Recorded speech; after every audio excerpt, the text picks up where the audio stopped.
So, John, hey, Hi. how are you? Doing great today. You're doing Yeah. great today. Yes. So, you are like, what is your role in The Sims? I'm the art director for Sims 4. So, the whole art discipline is pretty huge, isn't it? Yeah, I don't know the exact number. Each of them are different disciplines. There's object modelers and environment modelers, CAS artists, concept artists. I think that about covers it, yeah. Yeah, there's quite a few. So, for working with the new City Living Mhm. expansion pack, what went into it? Can you kind of tell us, yeah, what goes on behind the scenes? Quite a lot of work, yeah. Lots and lots and lots of rounds of ideation. We went through many drafts and kind of stops and starts and restarts once again. We knew from the get-go that we wanted to make one of the most ambitious and robust projects to date for The Sims 4, and we knew that we also needed a really diverse range. When you think about any city, you think about the broad diversity that you get.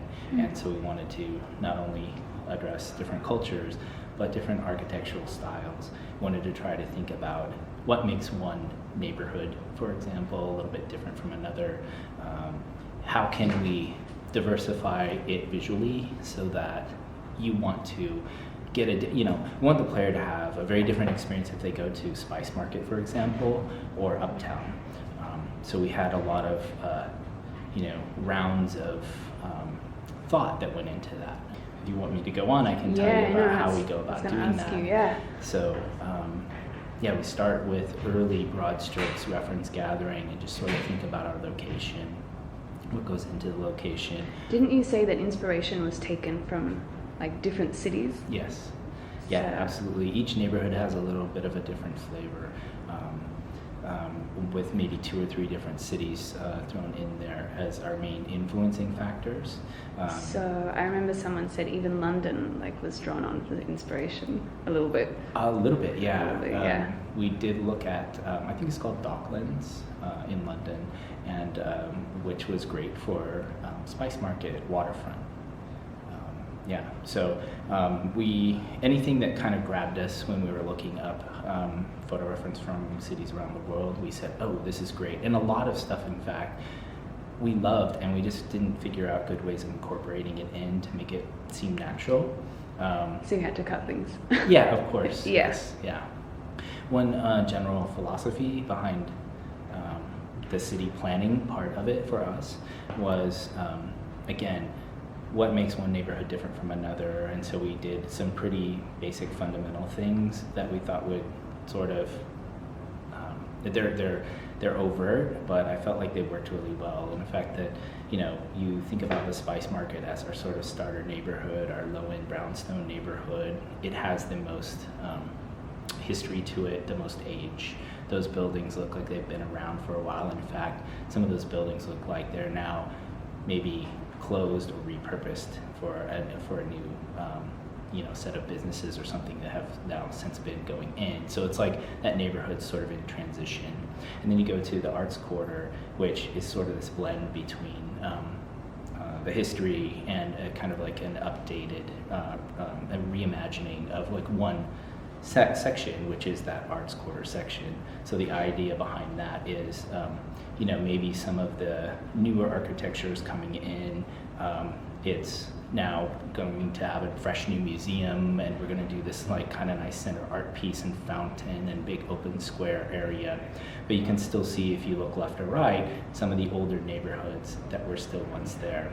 Also, there's an elevation change as you go from one neighborhood to the next. So as you go over then from Arts Quarter, which is on a hill, then we transition to a place like Fashion District, which is now actually suspended several stories above the street level.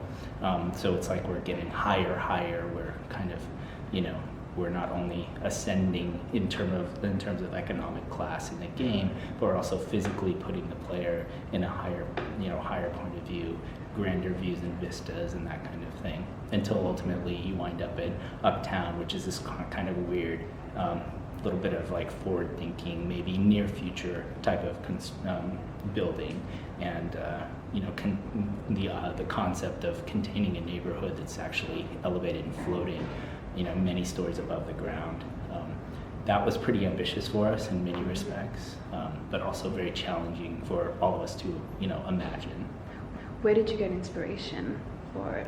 For the Uptown? Yeah, for Uptown. Where are you drawing inspiration from? Well, we knew all along that, again, we're trying to separate each neighborhood and give quite a big visual range. So with each neighborhood leading up to Uptown, we said, well, what are we going to do to top this? And we knew we wanted to deliver like a skyscraper experience as well. And so we thought about our travel system between the open street and the skyscrapers, right? And we thought, well, gosh, if you live 30 stories above, how on earth are you going to see a festival in the town square when we place it town square? Like, how can we get the town square closer but keep you up high? Yeah. And so that was kind of our compromise there, was getting, pulling the square up above. Yeah, so much work goes into it. It's crazy. What is it like having, I'll call us the influencers, visiting and seeing us play the game? Fantastic. I Yeah. really, really appreciate you guys being here. Within the last couple of days, being able to, interact with some of you and talk with some of you, get your responses and feedback. I mean, it's very much like what motivates us as artists to work on that stuff. The fact that you guys are picking out all the, fantastic little details of, maybe a rug pattern or chair design or, a new window that we've made or column or something. Like, we've really thought a lot about that stuff and, what kind of color pairings we want to match with certain things. For example, what kind of detail goes into this like hand-painted edge on a table, for example, or something like that. And so to sit and hear direct feedback from someone who says, wow, this is cool, I love this thing. It's like, great, because I loved that thing too, and I'm glad that it's now, that you're now seeing it and you're playing with it and you're having fun with it and interacting with it, because that's what we were hoping for. So it's kind of a validation of the work that we've put in for, well over a year now. Mm. Someone was saying, well, there was a big reaction when there was a mouse running along the apartment floor. Yeah. Everyone's like, it's a mouse, it's a mouse. Uh-huh. And then I could see you guys in the background being like, the mouse didn't take that long to create compared to the other things in the background that you guys don't really notice. Yeah. But well, no, but that's, I don't care what it is. It's like, it's all been crafted. I think that's what I appreciate most about any kind of film that I go see. That's why I have a love for animated films and animation, because I know as an artist, like, every single frame was drawn, or if it's a stop motion film, made, or every single thing that I'm looking at was somehow crafted. And so even those small little things, if people love that via effect, great, it's rewarding, because for us it's like our way of bringing more life into the environment. And it's kind of like the icing on the cake in a way. Like, we think it would be cool as it is, but oh, by the way, wouldn't it be great if we also added this other thing? And what about like the fashion? I noticed that the new clothes in City Living, it's so much more edgy compared Yes. to, yeah. Yeah, very intentional. Again, inspired by traditional cultures, but we didn't want to go too costumey. I would argue that we also, we did get into some traditional wear, but oftentimes what we wanted to do is draw inspiration. For example, we have kind of a put together kimono look with a pair of kind of ripped jeans and a nice sort of contemporary top. And we wanted to draw from the design of that, but we also wanted to say, hey, this is a contemporary city. This is like a new, vibrant take on something. So if somebody were to, as a nod to culture, we wanted to include it. But if somebody were to wear that today, what would they actually, how would they actually wear that? And it would be more of like kind of a pretty, maybe decorative, like overcoat or something like that. And so we wanted to play with color and pattern, but give you a more contemporary take on it.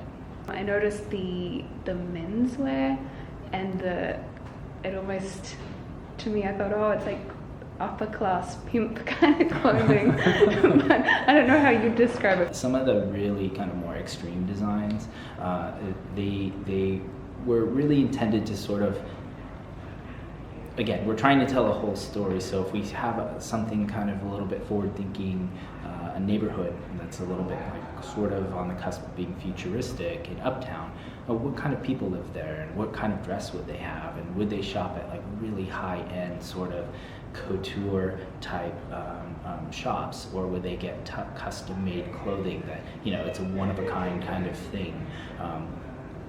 You know, we're not going to necessarily do something like this with all packs, but you know, for this pack in particular, we really wanted to push on those ideas that, you know, you're in a city, and a city has, you know, this huge range of you know, economic class too, and so you're going to have people, if you go to like a high-end party in the city, you're going to see people wearing like the one-of-a-kind dress, you know, that's been made or crafted for them.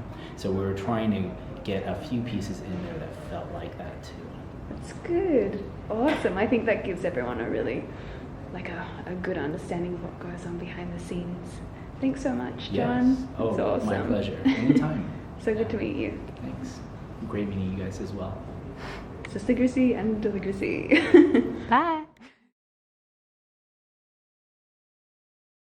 I'll put 10% more sizzle on Oh my gosh. Alright, let's go again. All right, cool. What is in the art discipline? Who's in there? It's a large team of artists. We have sorry, let's start again. I actually don't oversee animation.